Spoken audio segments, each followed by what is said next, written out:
Good afternoon. Ooh, what did it do? All right. Got it. I Good am. afternoon. Ooh, what did it do? That would be why. Great. All right. Got this handled. Hi, everyone. I'm Rachel, and I just want to welcome you to this incredibly important conversation. And with that, 1 week ago, Russian forces began an attack on the peaceful country of Ukraine. Since then, the world has just been watching in horror, unsure how to respond. Some of us have been able to help, but really no one knows how this is going to look until a resolution is reached. Covered in this panel of experts consisting of a lawyer licensed in both Russia and the US, a political science professor with expertise in Eastern European culture and history, and a multi-million-dollar publisher with distribution and localization in both countries. We will unpack some of the economic and logistical implications to the tabletop industry specifically. Before we get started, I do want to remind our viewers that what we discuss today is simply the experiences of the panelists. 1 second here. I always have so many people who want to chat. Now is not the time. This is the experiences of the panelists and is not to be considered legal or business advice to you personally. Please use this information as part of your own research when making the difficult choices ahead. As I said earlier, I'm Rachel Blasky, Marketing Manager at GAMA, and I am thrilled to introduce you to Maxim Istomin of Crowd Games, a Russian-American publisher and distributor, as well as attorney in both countries. Hello, Maxim. Hi, my name is Maxim. Do you want me to say a couple of words about me, who I am, and Please do. Please introduce us.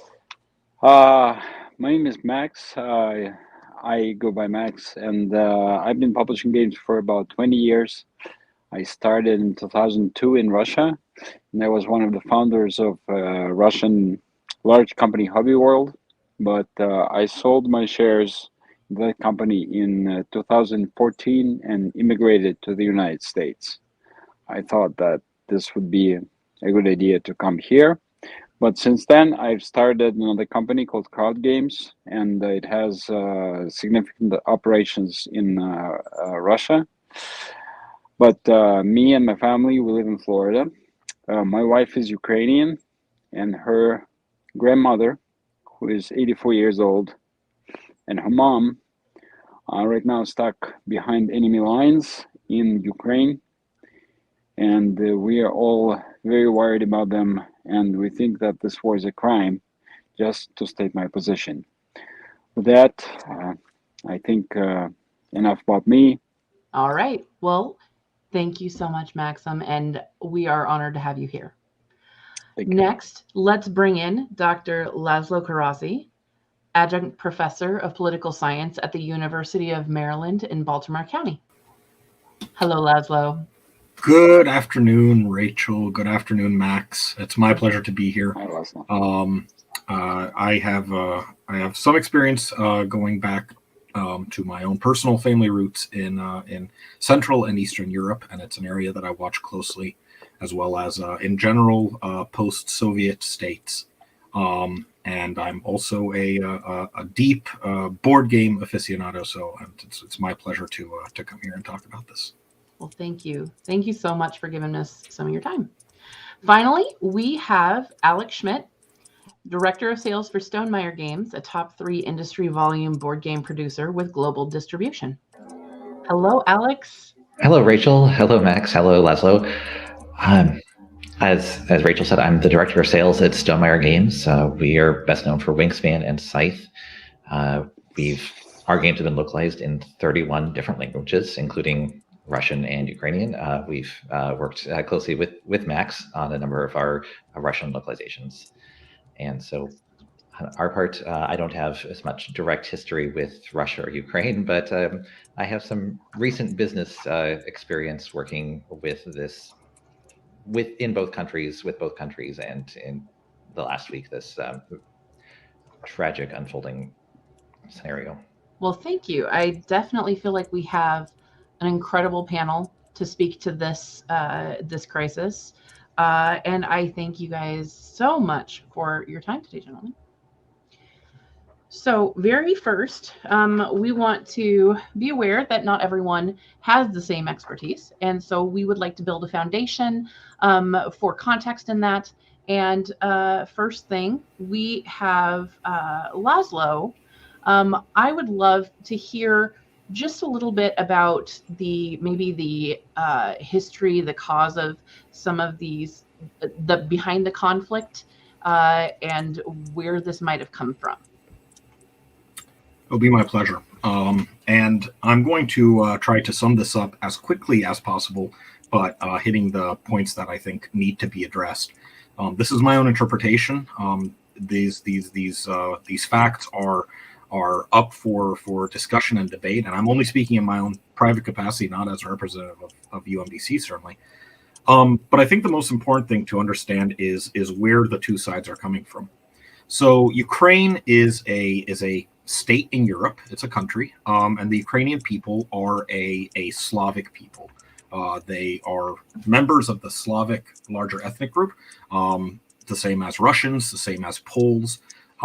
They're a distinct group within that. So just as Poland and Czechoslovakia, the Czech Republic are not the same people group but are related, in the same way Ukrainians and Russians are related but not the same.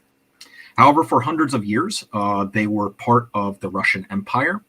Ukrainians intermingled with Russians, but were always distinct from them. They were, for hundreds of years, often considered sort of the lower class, the working class, whereas the aristocrats tended to be Russian in that area.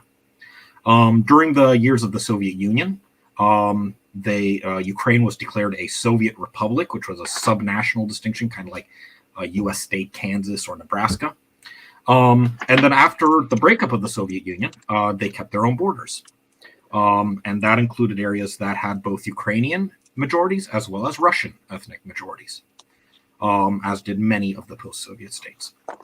They also inherited the world's third largest nuclear stockpile, which is a great thing if you are planning to be a superpower. But if you're not planning on being one of the major players on the world stage, having a nuclear stockpile is very expensive to maintain, very expensive to guard, and also can present diplomatic issues. So they were anxious to give it up, but obviously understood that that would put them at risk. So in 1994, Ukraine entered into what was called the Budapest Memorandum. Then they gave up their nuclear stockpile in exchange for the guarantee of territorial integrity, that their borders would be secure and that their borders would be guaranteed by the United Kingdom, the United States, and Russia. Now, Russia, after the Soviet breakup, was also one of the post-Soviet states, and it was welcomed by the global community to be, a full partner. But their economy started suffering terribly after attempts to bring in market reforms, and relations began to sour with the West during the Clinton and Bush administrations. Among the Russian people, there was significant nostalgia for the Soviet Union because bad as things were under communist rule, they were better than they were in the years immediately following it. And the other really important thing to know is that a lot of the national riches of Russia, the corporations, the resources, the lands that had all been controlled by the state, in order to try to bring in a capitalist economy, were privatized. And the way they did that was by selecting individual businessmen who would own very, very large and lucrative parts of the economy. And those businessmen are what are referred to frequently in the media as oligarchs. Okay. So when you hear that term, that's what it's referring to. They control vast sums of money. Vladimir Putin, a former KGB agent, was elected as president on a nationalist platform and a recovery platform. He proved to be hugely popular with the Russian people. And he used that popularity to slowly take on more power start banning his opponents, start banning dissent, and eventually made himself able to rule for life, so that at a certain point his popularity no longer mattered. He also made deals with the oligarchs, and roughly the way that went was that the oligarchs could keep their power, they could keep their money, as long as they gave him some of it when he needed it, as long as they bankrolled his actions. They generally didn't become part of the political process, and they didn't have much political clout with Putin. It was much more of a, you give me money and I'll let you hold on to the rest of your money. Now, several things started to point to why Russia would want to seize parts of Ukraine. In the first place was nationalism, make Russia great again, the way it had been under the Tsars and under the Soviet Union. Soviet nostalgia, make Russia an empire again. But another really important thing was that for hundreds of years, Russia had desired a warm water port so that it could project power southwards into the Mediterranean and Africa and beyond. It had it during parts of the Russian Empire, it had it during the Soviet Union, but after the breakup, it lost that warm water port. And that's why it desperately wanted to take Crimea from Ukraine. Ukraine, in the meantime, found itself balancing between the two, between the West and Russia, as relations between the two of them worsened. Why can't everyone just get along? But they couldn't. And in 2010, a pro-Russian leader was inaugurated, Viktor Yanukovych. He started moving the country towards Russia. The people did not like that, and they held a revolution, what was called the Maidan Revolution, in 2014. And they installed a pro-Western leader. In response, Russia sent in an army to keep the peace, so they said. They annexed Crimea. They armed rebels and separatists in the east of Ukraine, and those areas became de facto their own states. In response, the Obama administration leveled some sanctions that hurt the economy significantly, but not extremely. And in general, the Obama administration response was seen as rather weak. So Trump comes in, says he's going to do the opposite of what the Obama administration does. Instead, what he does is he's over and over again indicates that he's not supportive of NATO. He might pull out of NATO. And this is the big force in the West that's bouncing against Russia. So to Putin, the Obama administration is weak. The Trump administration is weak. And as long as Trump was in office, he had hopes that he would be able to get whatever he wanted without worrying about the consequences. And then, when the U.S. botched the withdrawal from Afghanistan, Putin understood the U.S. was internationally weak, and he started making plans to invade the Ukraine, to formalize the East Ukrainian situation by making those puppet states fully states and then possibly annexing them, to replace the pro-Western Ukrainian regime with a pro-Russian regime, and to gain recognition of the Crimean annexation. Wow. Wow. Now, looking at this, when they did finally invade, what did they expect? I mean, according to your notes, they thought that this would be weak also. Yeah. It's not very easy to peer into the mind of Putin today, and it's become harder than it was maybe 5 or 10 years ago, is the sort of the consensus among international watchers. But it seems that he did expect two things. Number one, that Ukraine would fall rather easily and quickly, and perhaps even that the Russian ethnic minority in Ukraine would welcome him, and that did not happen. The Russians and the Ukrainians in Ukraine banded together, and the Ukrainians have been putting up a unbelievable fight.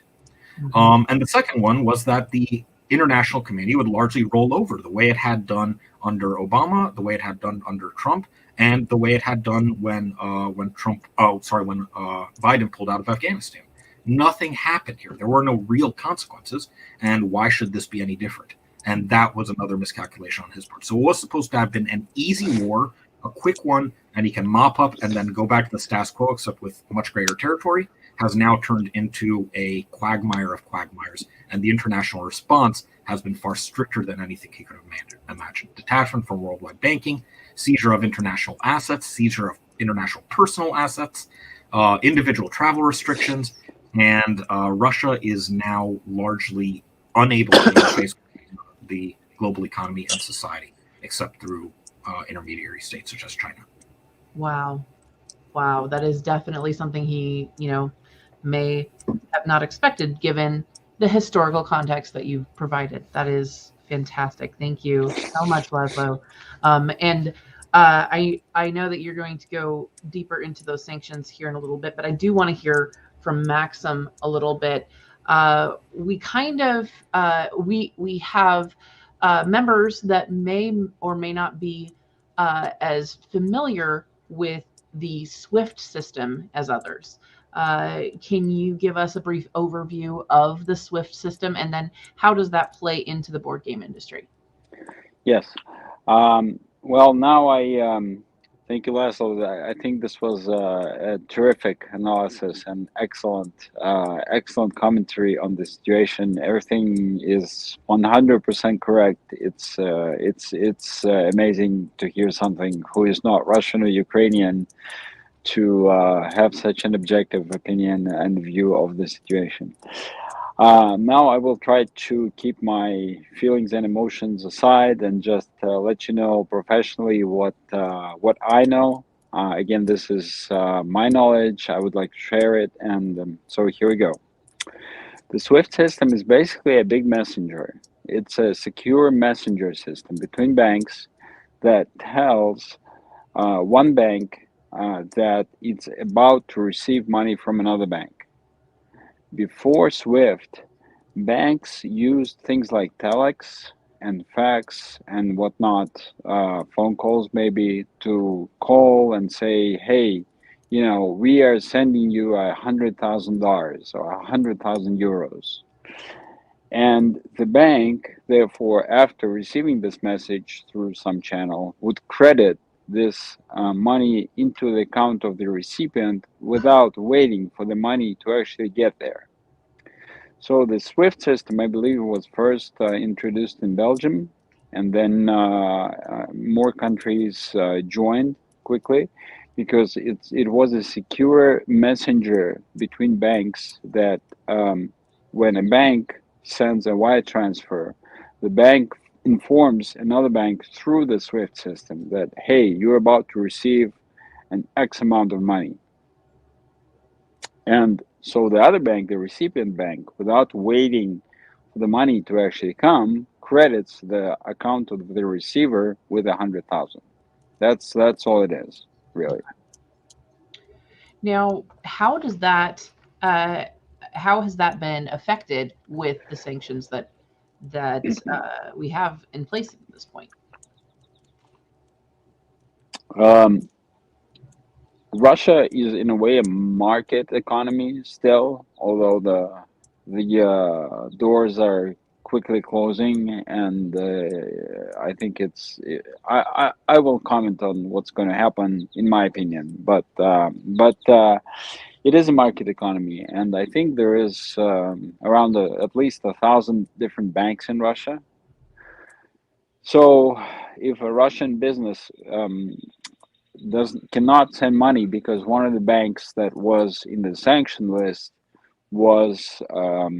is not any longer part of the SWIFT system, that business can go to another bank and open an account in another bank and use another bank's account to just send money, and that is not really a problem for business transactions. Because the reason why I say that is that I have a company in Russia right now. Crowd Games has an office in Russia, and we sell board games in Russia.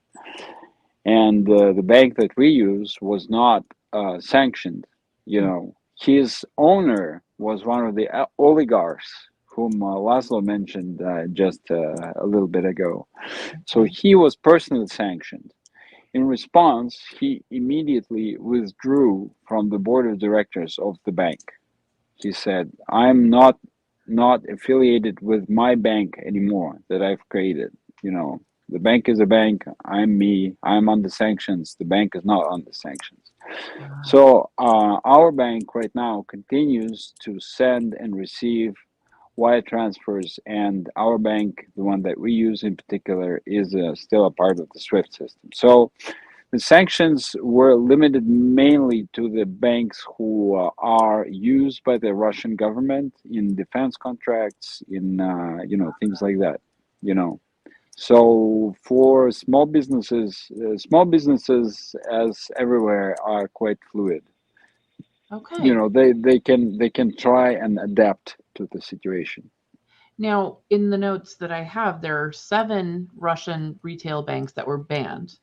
But one of them, one of the main ones, is primarily used by retail, like you'd said, and Yes. that one is one of the largest banks. Yes, that is true. If you're talking about VTB is a huge retail bank. Exactly. But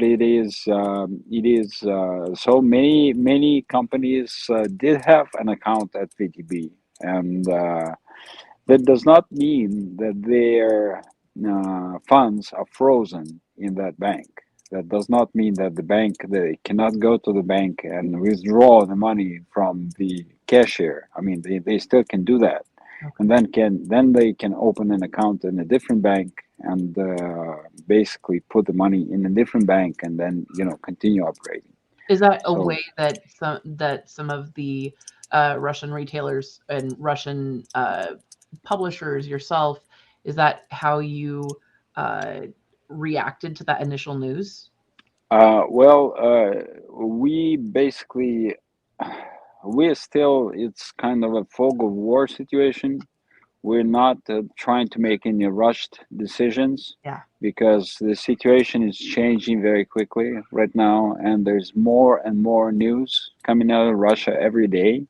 For example, I will talk about currency devaluation, I guess, a little later. Yeah. But today, the Russian government imposed an additional 30% tax on buying foreign currencies, which is dollars, euros, or pound sterling. So what happens now, if you go and you want to buy some foreign currency, you have to pay 30% tax to the state, which I don't think anybody's going to do that right now. So demand for dollars, euros, or pound sterling is going to go down very significantly. Which presents a difficulty with payments because obviously you need these funds to organize payments. Of course, and we will definitely be getting to the devaluation of the ruble for sure. We're going to talk about with Laszlo. I'm going to come back to you, and we talked about the sanctions. One of the things that is very familiar to the board game industry is the sanctions that have been in place for a very long time against Iran. Iran is somewhere that we know that we don't access. It is just not an option. And you had some thoughts about that. Yeah, the sanctions that have been placed on Russia are intended to pretty much make it a pariah state, and we've heard that language so much from so many presidents.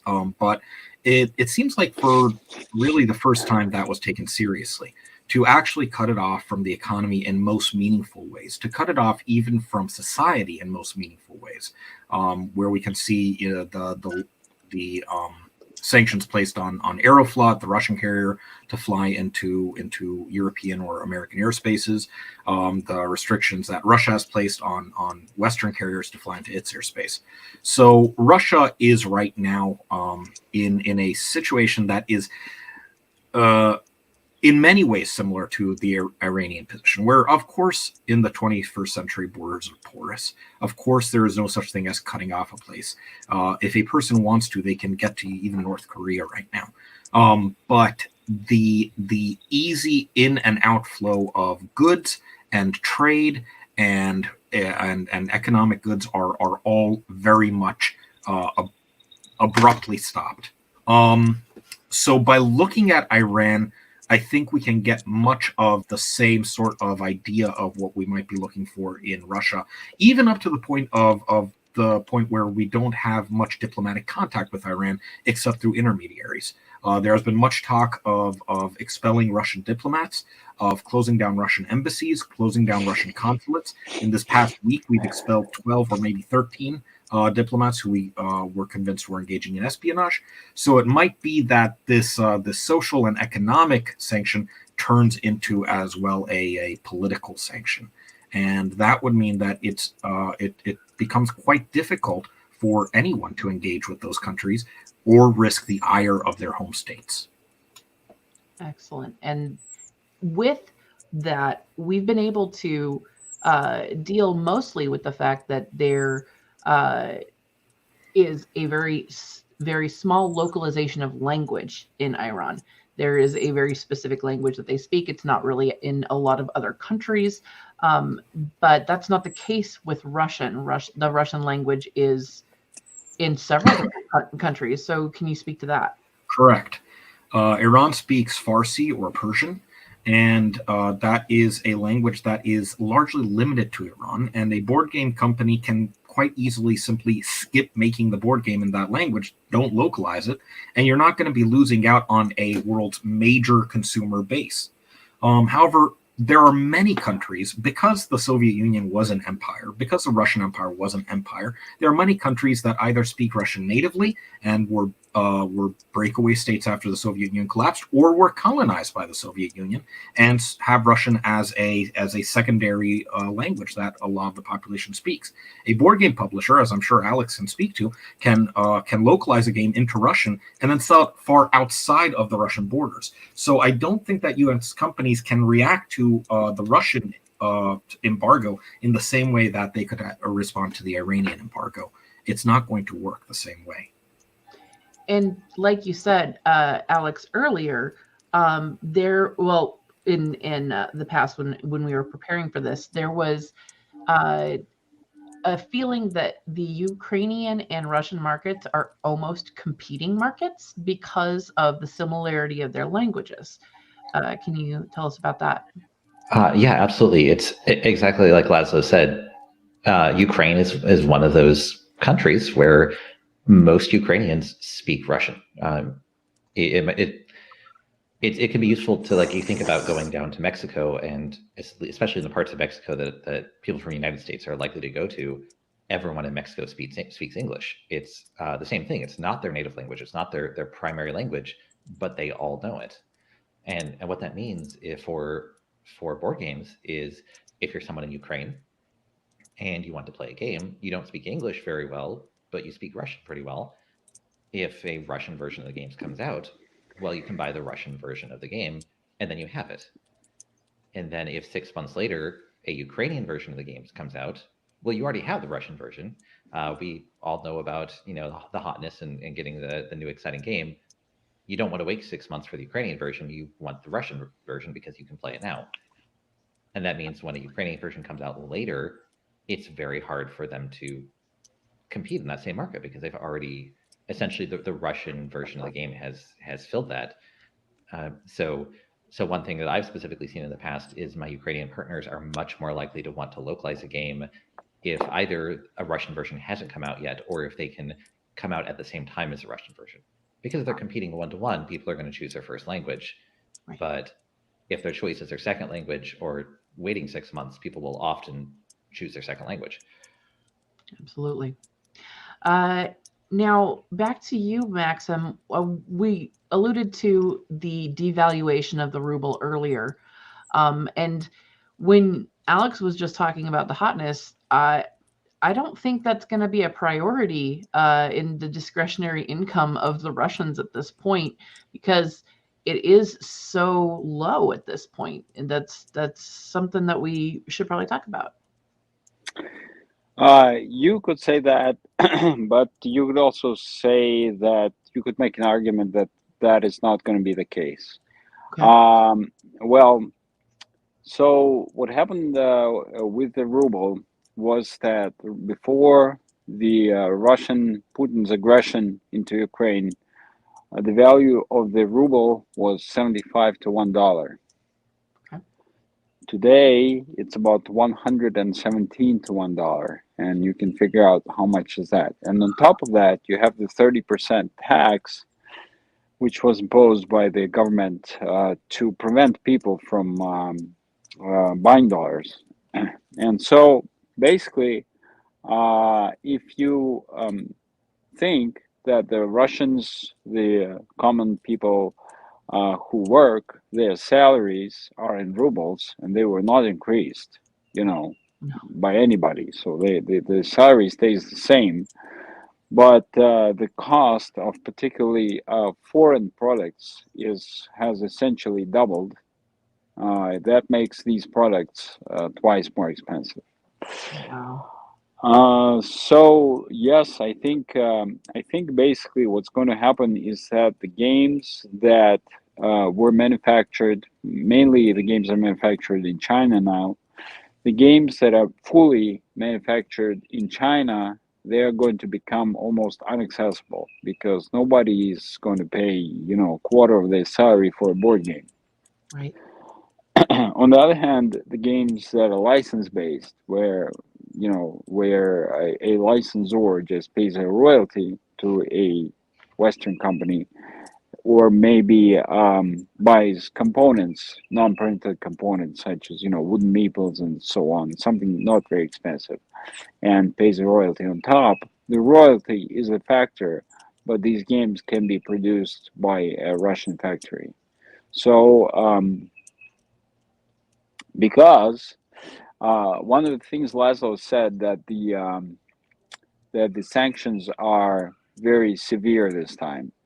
I should say that it's not the state sanctions that are the most severe. It's the community sanctions that are most severe because so many companies are leaving Russia. So many Western companies, Mercedes, Volvo, Audi, IKEA, people who, companies who make just household products, they're saying, look, we are leaving this market. We don't want to sell our products anymore. This means that, and actually, all of the movie makers, all of the Hollywood is leaving the Russian market. Disney left the Russian market. At least they announced that they're leaving the Russian market. And so I don't think. I understand. We lost your audio, Maxim. So there we go. I hear the birds again. Oh, so we predicted this would happen. I do want to talk a little bit about when he returns. I want to know what those Russian manufacturing options are. While he's gone now. Oh, here he's back. Sorry, I'm terribly sorry. Somebody called me. I understand. Totally okay. It did give me a moment to wonder though, what options do you have in with Russian manufacturing? Well, there are factories in Russia who make board games. For example, I'm in addition to being Alex's licensee rather. I'm also a licensee of Root from Leader Games, and we are making that game in Russia. Okay. We're making it in the local factory, and the quality is quite nice. We have a friendly relationship with the factory, with its owner, and so he does a good job for us. It's just this thing which is achieved. As I said, I've been doing this for 20 years, so there are ties there. So yes, you can produce. There are some things that cannot be produced. For example, wooden pieces are not very good quality that are produced in Russia. Russia does not produce very good plastic miniatures. Aside from Zvezda, who is a company which specializes in miniatures, they have their own equipment, but they don't take outside orders. So there are options to produce games in Russia. And going back to my original commentary, was that basically I think the Russian people will not have a whole lot of entertainment from now on. So board games could in general, our business is counter-cyclical. So in coronavirus, the sales of board games grew. This is much worse than coronavirus. But I mean, I think there will still be demand. That's all I'm saying. Okay. Well, that's good to consider. And Alex, you have the unfortunate experience of being mid-production. You've received that first, you've sent the first down payment. You're waiting for, the final payment, and you're in the middle there, and this happens. Yeah, so not with Max, but with one of our other with our other Russian localization partner, we were in the situation where luckily we were not very far into a print run. But you talk about the devaluing of the ruble, and especially being as early in a production run as we were, and not having idea. We don't know what's going to happen. We still don't know what's going to happen. The question is, like, there's a lot of questions there. Can they pay us? Can they legally pay us? Can they legally receive the goods? Will we be able to legally sell the goods to them based on new sanctions? Will they be able to pay us because their currency is worth enough money that they can afford to pay us? A lot of questions, a lot of multi-country things going on. We've had, in our case, we had some product that was just finishing production, and I think Max was in the situation where they had paid us. We had finished our agreement with them at the factory. They had not picked up the product yet from the factory, and it's what do you do in this situation, in a fairly very quickly evolving situation? And honestly, it's horrible to think about because there's these human tragedies happening, and it's how do we deal with our business? Yeah. And so that is the way this is. Like, it's so hard. We want to think about everything in that through that lens, because that's the kind of people we are. But we do have to think like business people.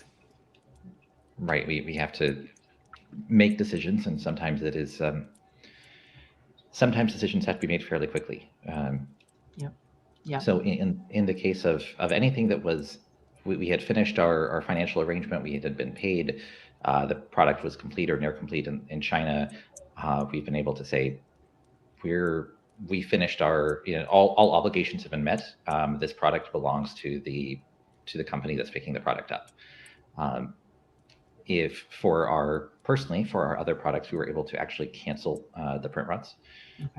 And luckily nothing language dependent had been created yet, so we've been able to resolve that fairly quickly. I am sure that there are companies in situations where they have received partial payment, product is in production further along than we were, and they have to figure out, do we cancel these initial payments and essentially dump the product and take the loss? Do we try to finish this and hope that our partner will be able to pay us eventually? We'll be able to pick up the product. There's a lot of unknowns, and there is not, I want to emphasize, there is not one right decision about how to handle it from a sanctions perspective. And I am not a business lawyer. I don't want to even touch that. But in our case, that's what we were able to make a clear cut right there. One of the reasons why I really was passionate about bringing this conversation to the stage was there are so many ripple effects. One of the things that you even just mentioned, that was a ripple effect against a factory. You canceled a print run. That was, there's cost there. They're losing income. There's so many other pieces to it that this is not an isolated thing. This has an effect in so many different ways, and having this conversation kind of brings that to the forefront, and really makes the publishers, manufacturers, designers, media, the events, the everyone who is part of the GAMA family understand that there are going to be implications for quite some time, and to be able to really wrap their head around that. So one of those that I know that you had the question about it, Alex, the shipping, but Maxim is in the trenches right now trying to figure out how to ship some stuff. Yes, we are, and the large comment is that in my opinion, Russia as a country is going to turn eastward. Mm-hmm. So it's going to look at China. It's going to look at the countries, India, maybe countries in the east, because these countries are more neutral. They don't impose sanctions. They're trying to, obviously keep their own interests, and so that's what's going to happen. I should say that with Alex's print run of Psi, the Russian print run, we're experiencing a problem with booking, because large international shippers such as Maersk and some other ones, they stopped delivering cargoes to Russia, but they are Chinese companies that still offer this type of service. And I should say that even the costs have not gone up yet. I mean, the costs are generally pretty stable. I know there's a general logistical crisis going on, but shipping to Russia is from China is not a big problem right now. Now, this is not the same with Europe, because Europe is obviously, there are problems and there are difficulties with shipping cargoes from Europe. That being said, I should say that Russia has its own trading bloc, which is not very large, but it has two countries. It has Belarus and Kazakhstan. And so basically what this means, that if a product enters one of these countries, then it can go to Russia without any customs, or it's like a trade zone, like NAFTA, or what do you call it, Mercosur, NAFTA, that type of thing.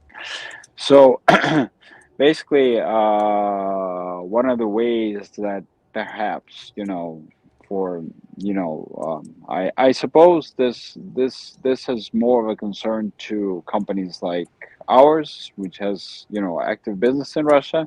Mm-hmm. But one of the things that we're exploring is shipping from China to Kazakhstan, and then just bringing it on a truck to Russia right now. That's that way we can deal with the shipping crisis there. But yes, there are difficulties with shipping right now. Yeah, it's incredible the different workarounds that are having to be just.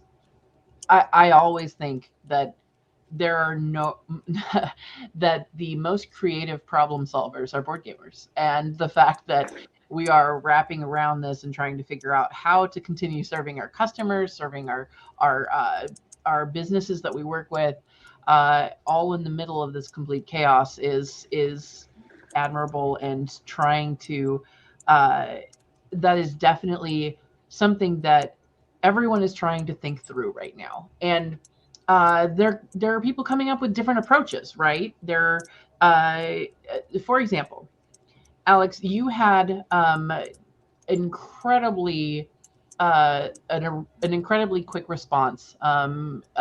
Jamie was able to put out a blog post right away. He had decided that you guys as a team decided that you were going to sever ties with all of your Russian partners, but that was for a very specific reason. And why don't you go ahead and talk about that? Absolutely. And I want to start by saying we like our Russian partners. I like Max. I'm glad that we're on this call together today. Mm-hmm. And it was honestly an incredibly painful incredibly painful decision to make. But we made the decision that ultimately, even before we knew about sanctions or what would happen to the ruble, that we did not want to in any way offer tax money to the current Russian regime. And so to do so, we would be essentially, as a business, like some of these other businesses, IKEA and such, that have now decided not to do business in Russia for the time being, that we would cease all business with Russia. It's painful. Part of our company's vision is that we want to bring joy to tabletops around the world, everywhere. And unfortunately, the things that are currently happening in Ukraine that the Russian government is doing is directly interfering with that vision, among many other things. And so we made the decision that even though we are currently potentially denying our games bringing that joy to tabletops in Russia and Kazakhstan and Belarus, that for the time being, it is more important that we try to do the little bit we can to stop the harm that they're causing. Right. And that is an approach. That is an approach that, was incredibly expensive for you. A lot of other smaller publishers may not have that luxury of the cash flow that you guys do. And so a lot of people have chosen to simply freeze, wait, see, things like that. Some have gone a completely different route. One of the approaches that I have heard, that I've been in contact with the licensing director for Lucky Duck Games, and they chose, especially because they are so incredibly geographically close to to Ukraine. They share a border. Most of them are in the in Poland, and so with that, welcome back, Alex. With that, they chose to continue working with their partners. They wanted to not, as long as the partners that they were working with were of an anti-war stance. They were not pro-war. They're choosing to continue that relationship, kind of hold the bill until this all kind of figures things out. So that is that. Brandt, I do see your comment. We're going to go ahead and talk about the comments here at the end of the stream, and I definitely want to come back to you on that. The other thing that I was going to say is that everyone is doing the best they can. This is simply an unpredictable situation that we're simply trying to function. There are people dying every single day, and we're here simply trying to support where we can, and then also maintain a business. So that is something that is difficult in the easiest of times, and now we're presented with this incredible obstacle. So what I do want to say is that there is no specific advice to be given from this panel. We don't know what we're going to do. Everything is changing almost by the hour. But I did want to have this conversation. I wanted all of our viewers and our members to see that this is the discussions that are going on behind the scenes. And the one recommendation that we wanted to bring forward is to be ready to re-engage. What exactly is when a resolution is reached, what are ways that we can position ourselves to have that ready to go? Because we have Russian families that are families. We have Russian children that are children. They are not the ones attacking. Their government is, but we are all forced to punish them because of the crimes of their government. And these are our Russian partners that we all have relationships with. We have Max here. He's here in Florida. I mean, he is his wife is Ukrainian. He is just as angry, if not 25 times more than any of us. So what can we do to be ready to re-engage when we are able to do that? Do you have any ideas for us, Maxim, that are practical? What can we do as businesses to be ready to re-engage? Well, I should start by saying that right now we don't know what's going to happen tomorrow, you know. And for example, right now the exchange rate is about effectively 150 to $1. So the ruble has fallen by 100%. Can it fall yet more? Sure, it can. And right now, okay, if you are, I mean, if you want a practical advice, if you're working with a Russian company right now, I would suggest that you ask for full prepayment for any of the print runs, because who knows what's going to happen tomorrow, you know. If you're asking for 50%, then you don't know what's going to happen in 2 weeks, let alone 5 or 6 months when the print run is ready. Right. So basically, on a practical standpoint, I mean, if you talk to me, if we're working, you know, you should probably ask me, are you ready to pay 100% for that print run?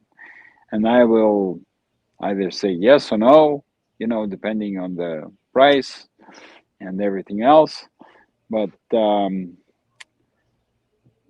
overall, I do hope that this horrible crime is over soon, you know. Yes. And that we can return to some kind of normality.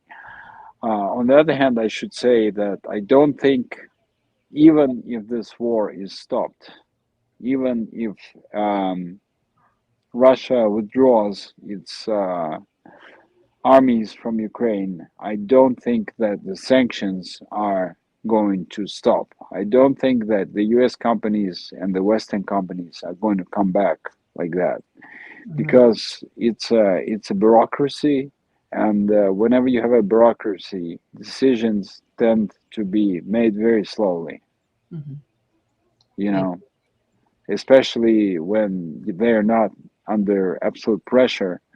You know, it was incredible to see how the world community reacted to the Russian aggression, to Putin's aggression, not to the Russian aggression, but to Putin's aggression. They reacted very swiftly, and you know, people really made decisions. But if everything comes back to normal, I don't think how quickly they're going to be. Yes.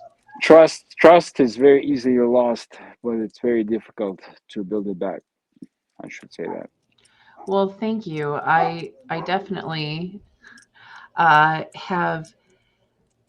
I think that, like you said, the Russian tabletop market will potentially still be there. We, to circle back a little bit here to a comment that was made. It was actually Marshall Britt. It was if you are watching within a Facebook group and don't register, that doesn't show your name. But I'm going to go ahead and pop this up here. In addition, would you say that consumers in Russia will likely shy away from buying entertainment goods due to the currency and tax concerns? That is something that you were speaking about. Yes, I think it's a balancing thing. If you, as I said before, if you're buying games that are fully manufactured in China, that product is probably be priced out. For example, some of the you know, Asmodee licenses are going to be priced out for sure, because they're, you know, the terms they ask you to buy their products at are not going to be viable in Russia. you know. But if you buy components, actually, like we work with Marshall, and we buy only components from him and his company. So these products will remain in high demand, I think, locally. Yeah. So if someone is working with a Russian manufacturer, it's going to work easier because the ruble is the common Yes. denominator there. Yes. Because all manufacturing is going to be in rubles, aside from the components and from the royalties. But I mean, that could be factored into a price, I suppose. Okay.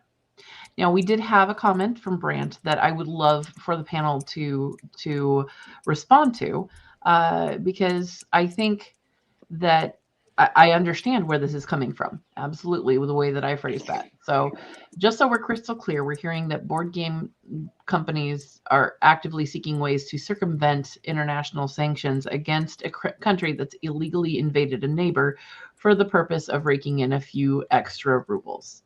Now, yes, when I say that board gamers are incredibly creative problem solvers, we are also people with incredibly strong family values for the most part, and I don't think that that is what I was going for, but I'd love to hear the panel's thoughts.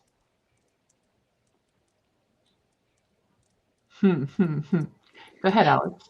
I mean, simply, obviously, we're taking a stronger stance than sanctions require. But I don't think I'm misspeaking when I say that none of us here are attempting to avoid sanctions. Max has spoken very clearly. He is against everything that's happening. Sanctions are very complicated in an international, situation. Sanctions that at this point, the sanctions against Russia are not to the extent of sanctions against Iran. Like, do not try to do business with Iran. The sanctions are very, very clear. It is both a morally and business-wise complicated situation. It sure is. I would mostly encourage people to be very understanding and patient with each other. Like, we are all making hard decisions with very little information. And those decisions are not all going to be one-to-one. I am not a business lawyer. I suspect most business lawyers, maybe Max, you can speak to this, but don't want to answer these questions right now because there's just not enough information. I appreciate you speaking to that, Alex. Thank you. I can I can say one thing. I know this is an emotional issue.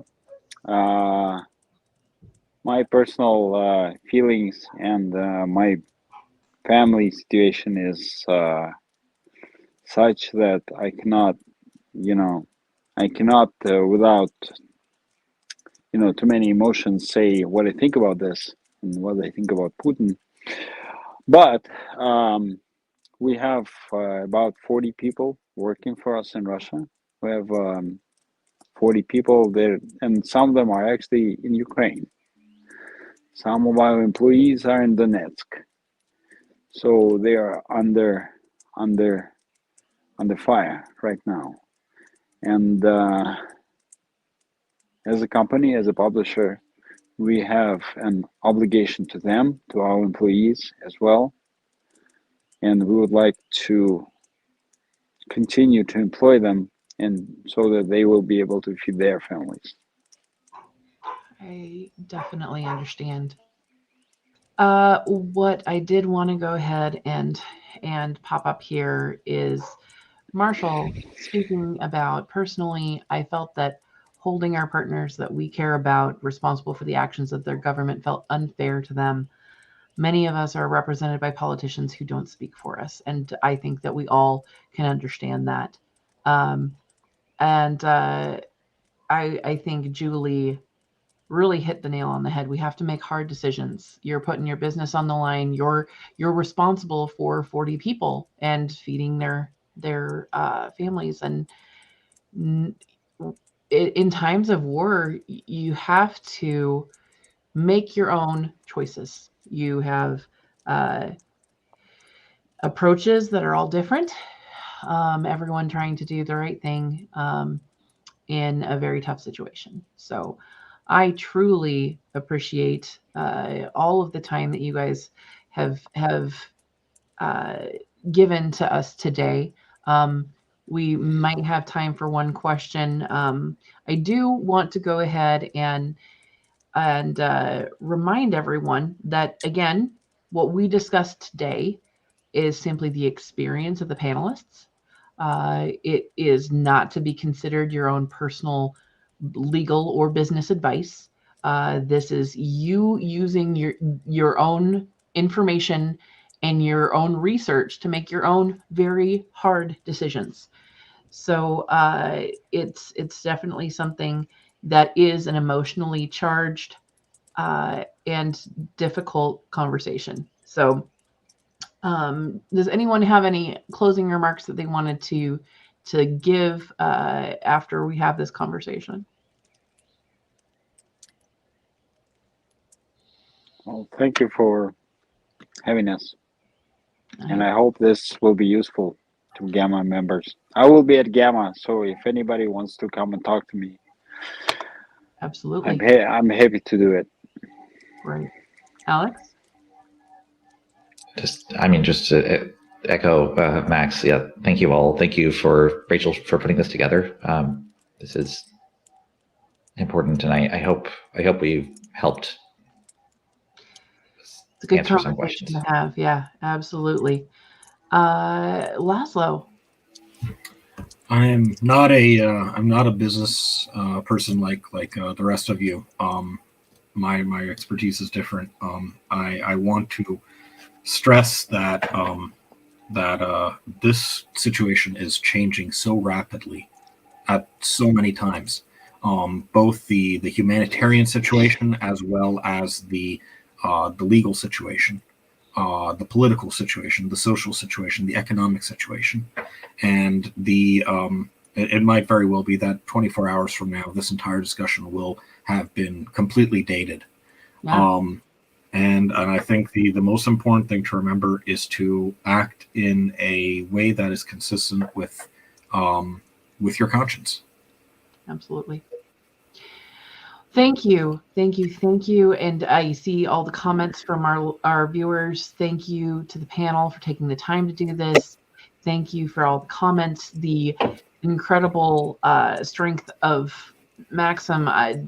Having you on to talk like this is just incredibly humbling to me, and I'm sure for everyone. Thank you, and we'll see you guys hopefully all at GAMA.